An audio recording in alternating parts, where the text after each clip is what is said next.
एक खूबसूरत गांव में जहां हर तरफ सब्जा और फूलों की महक थी, एक नन्ही बच्ची मरियम रहती थी। मरियम बहुत शरारती और चलबली थी और गांव के आसपास खेलना और नई जगहें तलाश करना उसका पसंदीदा मशगला था। एक दिन मरियम अपनी बल्ली के साथ खेलते हुए गांव के किनारे पर मौजूद एक पुराने कन्वे के पास पहुंच गई।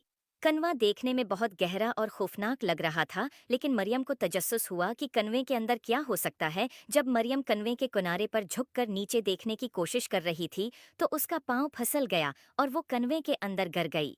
कनवा बहुत गहरा था और मरियम के चीखने की आवाज गूंजती, लेकिन वो कन्वे के अंदर फंस गई। कन्वे के अंदर बहुत अंधेरा था और मरियम को बहुत डर लग रहा था।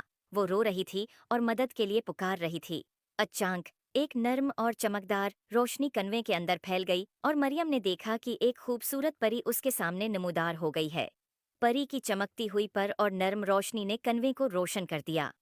परी ने मरियम को तसल्ली देते हुए कहा, डरो मत, मैं तुम्हारी मदद के लिए आई हूँ। मरियम ने खूफ ज़दा होकर कहा, आप कौन हैं? परी ने मुस्कुराते हुए जवाब दिया, मैं एक जादुई परी हूँ और मुझे मालूम हुआ कि तुम्हें मदद की ज़रूरत है।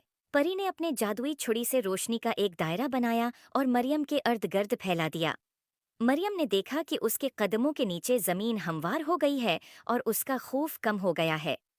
परी ने कहा, तुम्हारी हिफाजत मेरी जिम्मेदारी है। आओ, मैं तुम्हें यहाँ से बाहर ले चलूं।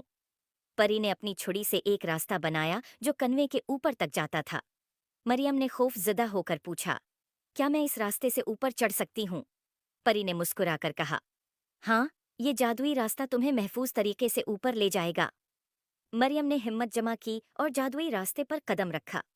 जैसे ही वो ऊपर चढ़ना शुरू हुई, परी उसके साथ साथ उड़ती रही और उसकी हिफाजत करती रही।